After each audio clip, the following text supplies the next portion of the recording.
নমস্কার বন্ধুরা, আমি মৌ। তোমাদের সবাইকে আমাদের গল্পকথা পরিবারে অনেক অনেক স্বাগত জানিয়ে আজকের ভিডিওটি শুরু করছি। বন্ধুরা, তোমরা অনেকেই শিবরাত্রির 4 প্রহরের পুজোবিধি দেখতে চেয়েছিলে। আজকের ভিডিওতে আমি সেই পুজোবিধিটি তোমাদের সঙ্গে শেয়ার করে নেব। পুজোবিধি শুরু করার আগে এক নজরে এই বছরের শিবরাত্রির সম্পূর্ণ সময়সূচি এবং 4 প্রহরের পুজোর আলাদা আলাদা সময় দেখে নেওয়া যাক। এই বছরের মহাশিবরাত্রি ব্রতের সম্পূর্ণ সময়সূচি, 4 প্রহরের সময়সূচি, পারণের সময়, শিবরাত্রি ব্রত পালনের সাধারণ নিয়মাবলী, উপবাস বিধি, পালনের নিয়ম, শিবরাত্রি ব্রত কথা এবং মহাশিবরাত্রি পুজোর উপকরণ সামগ্রী নিয়ে দুটো আলাদা ভিডিও আমাদের চ্যানেল থেকে আগেই পোস্ট করা হয়েছে। আই বাটন ও ডেসক্রিপশন বক্সে ওই ভিডিওগুলোর লিঙ্ক দেওয়া থাকবে। শিবরাত্রির পুজো অনেকে প্রথম প্রহরে সম্পন্ন করেন, আবার অনেকে 4 প্রহরে 4 বার মহাদেবের পুজো করে শিবরাত্রি পালন করেন। যারা শুধুমাত্র প্রথম প্রহরে পুজো করবেন তারা শিবরাত্রির দিন কিভাবে দেবাদিদেব মহাদেবের বিশেষ অভিষেক এবং পুজো করবেন সেই ভিডিও অলরেডি আমরা শেয়ার করেছি। আই বাটন এবং ডেসক্রিপশন বক্সে ওই ভিডিওর লিঙ্ক দেওয়া রয়েছে। শিবরাত্রির 4 প্রহরের অভিষেক এবং পূজাবিধি এখন আমি তোমাদের সঙ্গে শেয়ার করে নিচ্ছি। তাহলে চলো পুজো শুরু করা যাক। পুজোতে বসার আগে আমি নিজের মাথায় এবং পুজোর সব উপকরণে গঙ্গাজল ছিটিয়ে নিয়েছি, আর পুজোর ফুল, মালা, বেলপাতা ইত্যাদিতে গঙ্গাজল, অগরু, কর্পূরের গুঁড়ো এবং চন্দন লাগিয়ে নিয়েছি।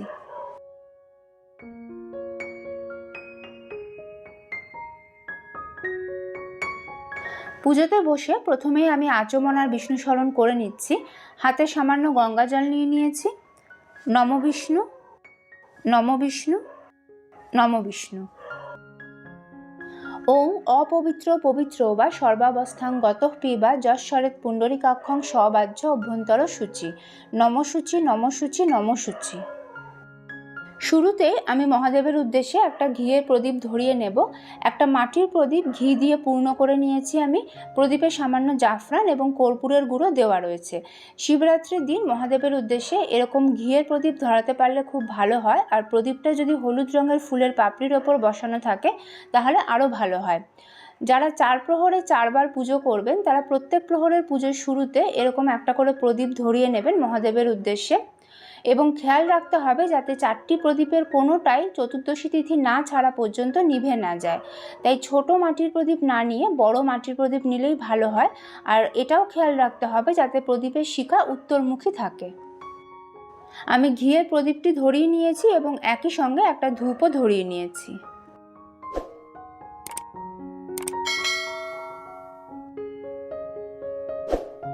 প্রথমেই আমি শিব ঠাকুরের অভিষেক করে নেব। অভিষেক পাত্রে আমি শিবলিঙ্গ, নন্দী মহারাজ, মহাদেবের ত্রিশূল, বাসুকী নাগ এগুলো রেখেছি, আর একই সাথে আমি শ্বেত চন্দন লাগানো একটা বেলপাতাও রেখেছি। শিবরাত্রির 4 প্রহরের পুজোর নিয়ম অনুযায়ী 4 প্রহরে মহাদেবকে আলাদা আলাদা জিনিস দিয়ে অভিষেক করা হয়। যেমন প্রথম প্রহরে দুধ, দ্বিতীয় প্রহরে দই, তৃতীয় প্রহরে ঘি এবং চতুর্থ প্রহরে মধু দিয়ে শিব ঠাকুরের অভিষেক করা হয়। তো সেই অভিষেক কিভাবে করতে হবে সেটাই এখন আমি তোমাদের সঙ্গে শেয়ার করে নিচ্ছি। প্রথম প্রহরে কাঁচা দুধ দিয়ে শিব ঠাকুরের অভিষেক করতে হবে, এবং এই সময় যে মন্ত্রটি পাঠ করতে হবে সেটি হলো ইদং স্নানিয়ং দুগ্ধং ওং হোং ঈশানায় নমঃ।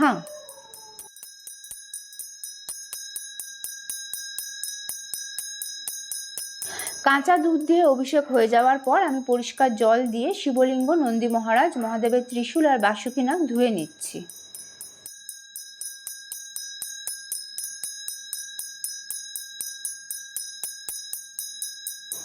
এরপর সামান্য কর্পূরের গুঁড়ো মেশানো গঙ্গা জল দিয়ে আমি শিব ঠাকুরের অভিষেক করে নিচ্ছি। এই সময় মনে মনে ওং নমঃ শিবায় মন্ত্র বা শিব ঠাকুরের স্নান মন্ত্র বলে নেওয়া যেতে পারে। শিব ঠাকুরের স্নান মন্ত্রটি স্ক্রিনে দেওয়া রইল।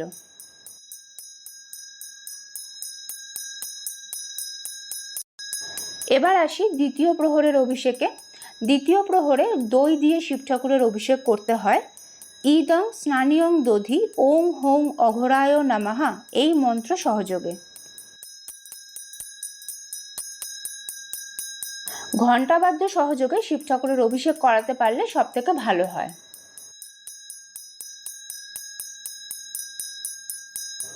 দই দিয়ে অভিষেক হয়ে যাওয়ার পর পরিষ্কার জল দিয়ে আমি সবকিছু ধুয়ে নিচ্ছি।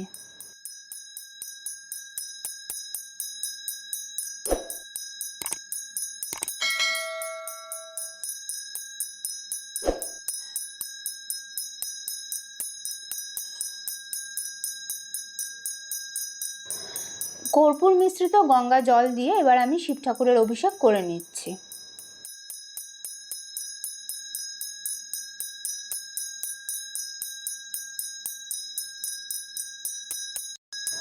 এবার তৃতীয় প্রহরের অভিষেকে চলে আসছি বন্ধুরা। তৃতীয় প্রহরে ঘি দিয়ে শিব ঠাকুরের অভিষেক করতে হবে এবং ঘি দিয়ে অভিষেকের মন্ত্রটি হলো ইদং স্নানিয়ং ঘৃতং ওং হোং বামদেবায় নমঃ।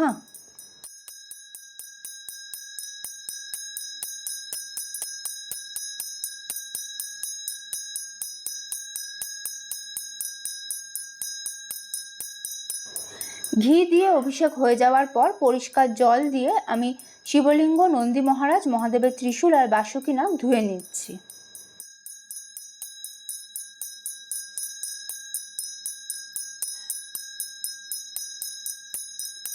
কর্পূর মিশ্রিত গঙ্গা জল দিয়ে আমি শিব ঠাকুরের অভিষেক করে নিচ্ছি।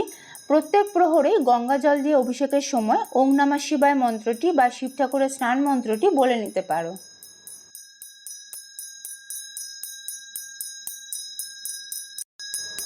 এরপর চলে আসছি চতুর্থ প্রহরের অভিষেকে।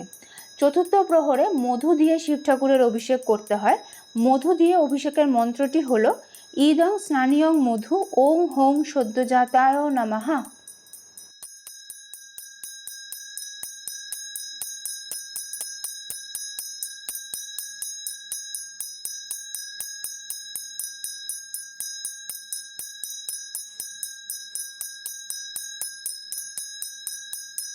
মধু দিয়ে অভিষেক হয়ে যাওয়ার পর আমি পরিষ্কার জল দিয়ে শিবলিঙ্গ, নন্দী মহারাজ, মহাদেবের ত্রিশূল আর বাসুকীনাগ ধুয়ে নিচ্ছি।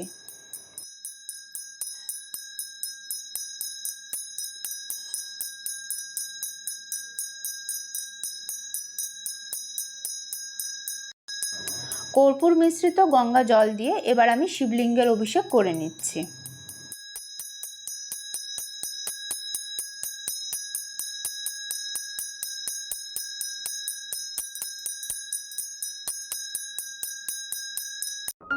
বন্ধুরা, শিব ঠাকুরের এই অভিষেকের জল তোমরা বাড়ির সকলের মাথায় সামান্য স্পর্শ করিয়ে নিয়ে তারপর কোনো গাছের গোড়ায় দিয়ে দিতে পারো, তবে তুলসী গাছের গোড়ায় দেবে না। অভিষেক বিধি সম্পন্ন হয়ে যাওয়ার পর আমি শিবলিঙ্গ, নন্দী মহারাজ, ত্রিশূল এবং বাসুকীনাগ ভালোভাবে পরিষ্কার করে নিয়ে পাথর বাটিতে বসিয়ে নিয়েছি। আর মাটির কলকেটাও আমি গঙ্গা জল দিয়ে ধুয়ে পাথর বাটিতে রেখেছি। বন্ধুরা, তোমরা অনেকেই আমাকে জিজ্ঞেস করো যে শিব ঠাকুরকে যে পাথর বাটিতে বসানো আছে সেটা আমি কোথা থেকে কিনেছি। তো এই পাথর বাটিটা আমি আমাদের লোকাল মার্কেটে, যেখানে কাঁসা পিতলের বাসন বিক্রি হয় এবং ঠাকুরের পুজোর বিভিন্ন রকমের জিনিসপত্র, বাসনকোসন, পোশাক আশাক বিক্রি হয়, সেই দোকান থেকেই কিনেছি। আর একটা কথা বন্ধুরা, যে শিবলিঙ্গ সবসময় এমনভাবে রাখতে হয় যাতে শিবলিঙ্গের গৌরীপীঠ উত্তরমুখী থাকে এবং যিনি শিব পুজো করছেন তিনিও উত্তরমুখী হয়ে পুজো করতে পারলে সব থেকে ভালো হয়। যদি একান্তই সম্ভব না হয় তাহলে পূর্ব দিকে মুখ করেও শিব পুজো করা যায়, কিন্তু শিবলিঙ্গের গৌরীপীঠ সবসময় যেন উত্তরমুখী থাকে, এদিকে খেয়াল রাখতে হবে। ভিডিও শ্যুটের সুবিধার জন্য আমি এখানে আলাদা করে আসন পেতে পুজোটা করছি। তোমরা তোমাদের সিংহাসনেও এই শিবরাত্রির পুজো করে নিতে পারো। শিব ঠাকুরকে আমি একটা নতুন পৈতে নিবেদন করে দিলাম। পৈতে প্রত্যেক সোমবার বা প্রত্যেক মাসে পাল্টাতে হবে এমনটা নয়, তবে সম্ভব হলে তোমরা শ্রাবণ মাসের প্রথম সোমবার শিব ঠাকুরের বিশেষ পুজো করার সময় আবার একটা নতুন পৈতে মহাদেবকে নিবেদন করতে পারো। আমি শিব ঠাকুরকে শ্বেত চন্দনের তিলক পরিয়ে দিচ্ছি। তোমরা কেশর চন্দন বা অষ্টগন্ধা চন্দনও ব্যবহার করতে পারো।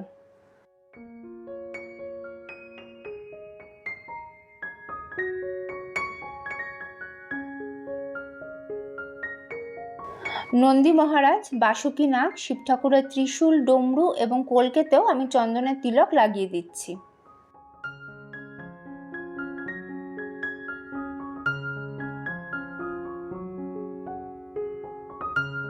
শিব ঠাকুরকে আমি ভস্যের তিলক পরিয়ে দিচ্ছি। সামান্য একটু ভস্য গঙ্গা জল দিয়ে মিশিয়ে নিয়ে তোমরা এইভাবে শিব ঠাকুরকে ভস্যের তিলক পরাতে পারো।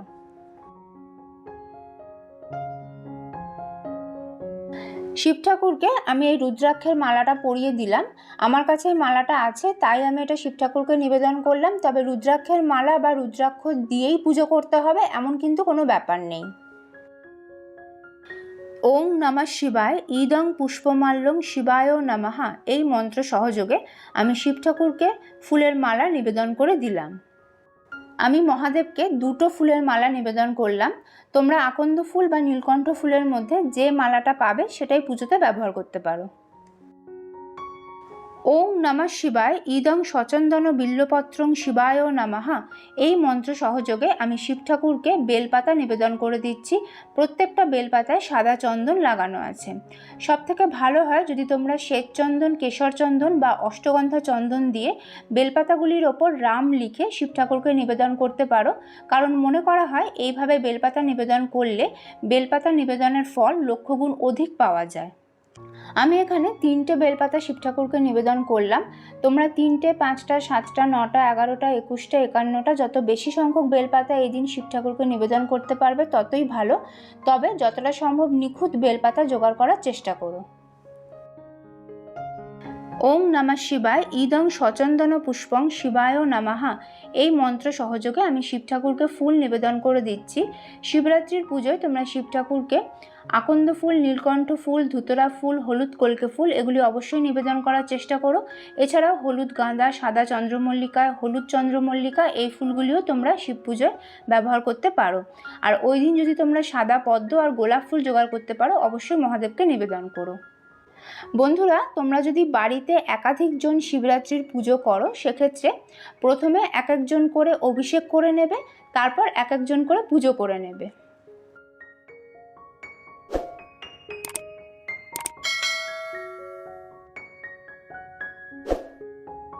শিব ঠাকুরকে আমি ধুতরা ফল নিবেদন করে দিলাম।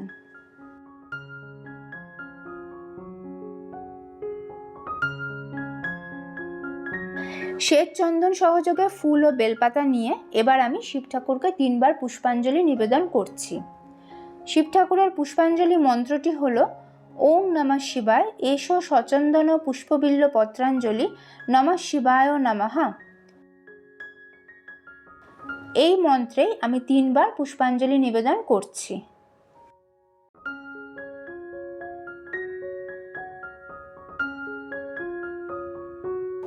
হাত জোড় করে আমি মহাদেবের প্রণাম মন্ত্র পাঠ করে নিচ্ছি। ওং নমঃ শিবায় শান্তায় কারণত্রয় হেতবে নিবেদয়ামি চাত্বানং তং গতি পরমেশ্বর। এবার আমি শিব ঠাকুরের মাথায় জল ঢালবো। একটি পাত্রে আমি কিছুটা গঙ্গা জল নিয়ে নিয়েছি। এর মধ্যে প্রথমেই দিয়ে দিচ্ছি কিছুটা কর্পূরের গুঁড়ো, এরপর দিয়ে দিচ্ছি কিছুটা সাদা চন্দন, এরপর দিচ্ছি সামান্য অগরু, আর সবশেষে দিয়ে দিচ্ছি একটুখানি গোলাপ জল। বন্ধুরা, শিবলিঙ্গে জল ঢালার নিয়মটা আগে আমি তোমাদের সঙ্গে শেয়ার করে নিচ্ছি। প্রথমে গৌরীপীঠের ডান দিকে ভগবান গণেশের উদ্দেশ্যে জল নিবেদন করতে হবে এবং বাঁ দিকে দেবসেনাপতি কার্তিকের উদ্দেশ্যে জল নিবেদন করতে হবে। এনাদের দুজনের মাঝখানে অর্থাৎ শিবলিঙ্গের জলধারা যেখান দিয়ে বেরিয়ে যায় সেইখানে দেবী অশোক সুন্দরীর উদ্দেশ্যে জল নিবেদন করতে হবে। পদ্মপুরাণ অনুসারে দেবী অশোক সুন্দরী হলেন মাতা পার্বতী এবং ভগবান শিবের মানস কন্যা।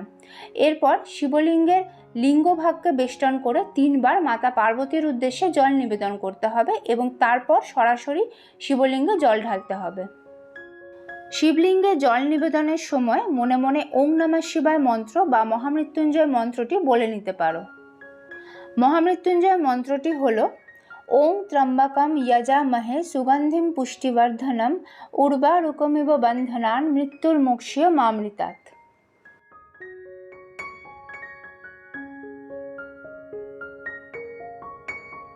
শ্বেত চন্দন লাগানো কয়েকটি দূর্বা আমি শিবলিঙ্গে নিবেদন করে দিলাম। মহাদেবকে আমি ভস্য নিবেদন করে দিলাম। শিবলিঙ্গে আমি সিদ্ধি পাতা নিবেদন করে দিচ্ছি। সামান্য জল দিয়ে ভেজানো অখণ্ড আতপ চাল আমি শিবলিঙ্গে নিবেদন করে দিলাম।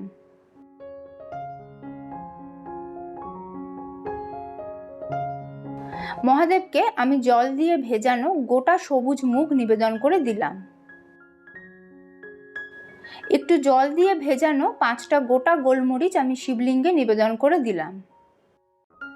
সামান্য পরিমাণে জল দিয়ে ভিজিয়ে 5টি গোটা লবঙ্গ অর্থাৎ ফুলসহ লবঙ্গ আমি মহাদেবকে নিবেদন করে দিলাম। বন্ধুরা, তোমরা দেখলে যে দূর্বা, ভস্য, সিদ্ধি পাতা এবং আতপ চাল ছাড়া আমি এখানে সবুজ মুগ, গোটা গোলমরিচ এবং গোটা লবঙ্গ শিবলিঙ্গে নিবেদন করলাম। তবে তোমাদেরকেও যে এই 3টে জিনিসই নিবেদন করতে হবে এমন কিন্তু নয়, কারণ শিবলিঙ্গে আরও বেশ কিছু বিশেষ সামগ্রী নিবেদন করা যায়। আমাদের চ্যানেল থেকে পাবলিশ হওয়া শিবরাত্রির পুজোর উপকরণ সামগ্রীর ভিডিওতে এই নিয়ে সবিস্তারে বলা আছে। ডেসক্রিপশন বক্সে ওই ভিডিওর লিঙ্ক তোমরা পেয়ে যাবে। ওই ভিডিওটা রেফার করে তোমরা তোমাদের প্রয়োজন মতো বা পছন্দ মতো বস্তু শিবলিঙ্গে নিবেদন করতে পারো। ওং হ্রিং এতে গন্ধপুষ্পে গৌরজেই নমঃ এই মন্ত্র সহযোগে আমি শিবলিঙ্গের গৌরীপীঠে মাতা পার্বতীর উদ্দেশ্যে ফুল নিবেদন করে দিলাম। হাত জোড় করে আমি মাতা পার্বতীর প্রণাম মন্ত্র পাঠ করে নিচ্ছি। ওং সর্বমঙ্গলা মঙ্গলে শিবে সর্বার্থ সাধিকে শরণ্যে ত্রম্বকে গৌরী নারায়ণী নমস্তুতে। ওং সৃষ্টি স্থিতি বিনাশানাং শক্তিভূতে সনাতনী গুণাশ্রয় গুণময়ে নারায়ণী নমস্তুতে। ওং শরণাগত দীনার্থ পরিত্রাণ পরায়ণে সর্বস্বার্থী হরে দেবী নারায়ণী নমস্তুতে। এতে গন্ধপুষ্পে ওং বৃষভায় নমঃ এই মন্ত্র সহযোগে আমি নন্দী মহারাজকে ফুল, বেলপাতা এবং দূর্বা শ্বেতচন্দন সহযোগে নিবেদন করে দিলাম। নন্দী মহারাজকে আমি কিছুটা ভেজানো অখণ্ড আতপ চাল নিবেদন করে দিলাম।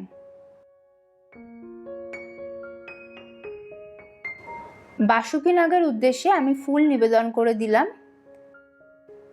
শিব ঠাকুরের ত্রিশূল আর ডমরুর উদ্দেশ্যেও ফুল নিবেদন করে দিলাম এবং শিব ঠাকুরের কলকের উদ্দেশ্যেও আমি ফুল নিবেদন করলাম।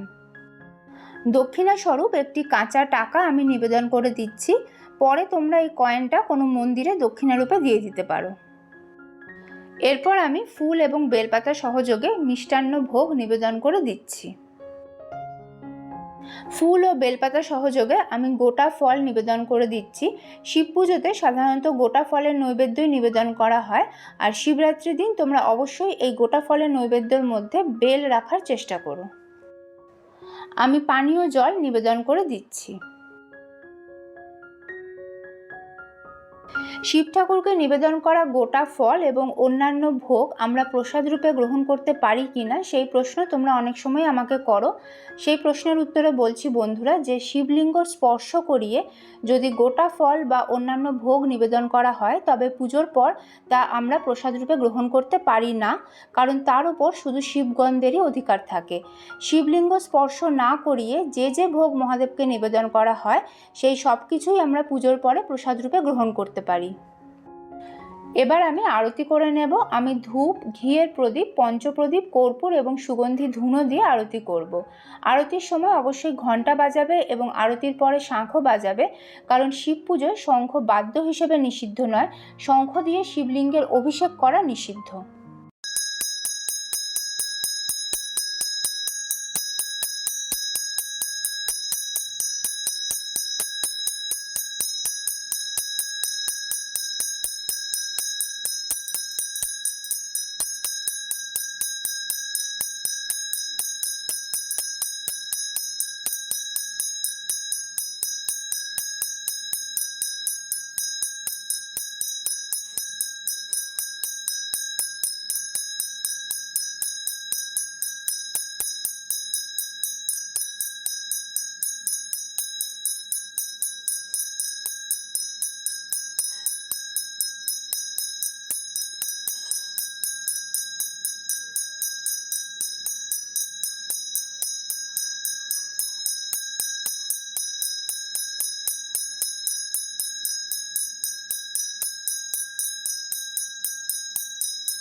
এরপর শিব ঠাকুরের অষ্টোত্তর শতনাম পাঠ করে নিতে হবে এবং শিবরাত্রির ব্রতকথাও পাঠ করতে হবে।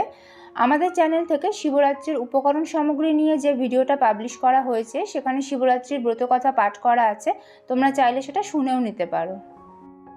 এছাড়াও ওম নমঃ শিবায় মন্ত্র এবং মহামৃত্যুঞ্জয় মন্ত্রের মধ্যে যে কোনো একটি বা সম্ভব হলে দুটি মন্ত্রই তোমরা 108 বার করে জপ করে নিতে পারো এবং শিব ঠাকুরের অন্য কোনো স্তোত্র তোমাদের জানা থাকলে সেটাও পাঠ করে নিতে পারো। পুজোর শেষে আমি মহাদেবের উদ্দেশ্যে প্রণাম জানিয়ে নিজের মনস্কামনা নিবেদন করছি, আর পুজোয় কোনো ভুল ত্রুটি হয়ে থাকলে তার জন্য ক্ষমা প্রার্থনা করে নিচ্ছি। বন্ধুরা, শিবরাত্রির 4 প্রহরের পুজো নিয়ে এবার কিছু গুরুত্বপূর্ণ কথা আমি তোমাদেরকে বলে নিতে চাই। এই ভিডিওতে আমি যে পুজোবিধি তোমাদের সঙ্গে শেয়ার করলাম, তোমরা সেইভাবেই শিবরাত্রির 4 প্রহরে পুজো করে নিতে পারো, অর্থাৎ প্রত্যেক প্রহরেই তোমরা এইভাবে পুজো করে নিতে পারো। প্রথম প্রহরের পুজোর পর যখন দ্বিতীয় প্রহরের পুজো শুরু করবে, তখন প্রথম প্রহরে নিবেদন করা ফুল, বেলপাতা, নৈবেদ্য সব কিছু সরিয়ে নিতে হবে এবং তারপর শিবলিঙ্গের অভিষেক করিয়ে তারপর দ্বিতীয় প্রহরের পুজো শুরু করবে। একবার শিব ঠাকুরকে নিবেদন করা ফুল, বেলপাতা, মালা এবং নৈবেদ্য কিন্তু অন্য কোনো প্রহরের পুজোতেই আর ব্যবহার করা যাবে না। অর্থাৎ তোমরা যদি 4 প্রহরের পুজোতে শিব ঠাকুরকে প্রত্যেক প্রহরে একটা করে আকন্দ ফুলের মালা নিবেদন করতে চাও, তাহলে সব মিলিয়ে 4টে আকন্দ ফুলের মালা লাগবে। যদি প্রত্যেক প্রহরে একটা করে ধুতুরা ফল নিবেদন করতে চাও, তাহলে 4টে ধুতুরা ফল জোগাড় করে রাখতে হবে এবং প্রত্যেক প্রহরে যে গোটা ফলের নৈবেদ্য তোমরা শিব ঠাকুরকে নিবেদন করবে, তার মধ্যে যদি বেল রাখতে চাও, তাহলে সব মিলিয়ে 4টে বেল লাগবে। এই প্রসঙ্গে আরও বলে রাখি বন্ধুরা, যে প্রত্যেক প্রহরে যে একই রকমের নৈবেদ্য শিব ঠাকুরকে নিবেদন করতে হবে তা কিন্তু নয়। অর্থাৎ ধরো প্রথম প্রহরের পুজোতে তোমরা শিব ঠাকুরকে মিষ্টি নিবেদন করেছো এবং গোটা ফলের নৈবেদ্যর মধ্যে বেল, কলা আর শশা নিবেদন করেছো, তার মানে এটা নয় যে বাকি 3টে প্রহরেও তোমাদের এই একই রকমের নৈবেদ্য নিবেদন করতে হবে। মিষ্টির পরিবর্তে তোমরা বাতাসা বা নকুলদানাও শিব ঠাকুরকে নিবেদন করতে পারো এবং ওই 3 রকম ফলের পরিবর্তে তোমরা আরও বেশি সংখ্যক ফলও নিবেদন করতে পারো এবং অন্য রকমের ফলও নিবেদন করতে পারো। তবে অবশ্যই একটা করে বেল প্রত্যেক প্রহরে নিবেদন করার চেষ্টা করো। আশা করি ব্যাপারটা তোমাদেরকে বোঝাতে পারলাম। তবে পৈতের ক্ষেত্রে কিন্তু একটাই পৈতে লাগবে, যেটা প্রথম প্রহরের অভিষেকের পর মহাদেবকে নিবেদন করা হবে। বাকি প্রহরগুলির পুজোর সময় অভিষেকের আগে তোমরা পৈতেটা খুলে নেবে, অভিষেক করিয়ে আবার পৈতে নিবেদন করে দেবে। পুজোর পরে শিব ঠাকুরের অষ্টোত্তর শতনাম এবং শিবরাত্রির ব্রতকথা পাঠের প্রসঙ্গে বলে রাখি যে প্রত্যেক প্রহরে যদি অষ্টোত্তর শতনাম এবং ব্রতকথা পাঠ করতে পারো সব থেকে ভালো হয়, নাহলে তোমরা শেষ প্রহরে পাঠ করে নেবে। এবং মন্ত্র জপের ক্ষেত্রে প্রথম প্রহরে বা শেষ প্রহরে মন্ত্র জপ করে নিতে পারো, তবে যদি সময় থাকে তোমরা প্রত্যেক প্রহরেও মন্ত্র জপ করতে পারো। তাহলে বন্ধুরা, তোমরা দেখলে যে শিবরাত্রির 4 প্রহরের পুজো আমরা বাড়িতে কিভাবে করে নিতে পারি এবং এই 4 প্রহরের পুজো সংক্রান্ত কিছু গুরুত্বপূর্ণ কথাও আমি তোমাদের সঙ্গে শেয়ার করে নিয়েছি। আশা করি ভিডিওটা তোমাদের কাজে লাগবে। কেমন লাগলো তোমাদের আজকের পুজোর ভিডিও আমাকে কমেন্ট করে অবশ্যই জানিও। ভালো লাগলে লাইক এবং শেয়ার করে দিও। আর যদি তোমরা প্রথমবার এই চ্যানেলের ভিডিও দেখে থাকো, তাহলে প্লিজ চ্যানেলটা সাবস্ক্রাইব করে নিও এবং সেই সঙ্গে পাশে থাকা বেল আইকনটা ট্যাপ করতেও ভুলো না, যাতে আমাদের চ্যানেল থেকে শেয়ার করা সমস্ত ভিডিও নোটিফিকেশন সঠিক সময়ে তোমাদের ফোনে পৌঁছে যায়। সকলকে আরও একবার মহাশিবরাত্রির অগ্রিম শুভেচ্ছা জানিয়ে আজকের ভিডিও এখানেই শেষ করছি। শিবরাত্রি সংক্রান্ত আরও নতুন ভিডিও নিয়ে ফিরে আসবো খুব তাড়াতাড়ি। মহাদেবের আশীর্বাদে তোমরা সকলে ভালো থেকো, সুস্থ থেকো। জয় বাবা ভোলানাথ।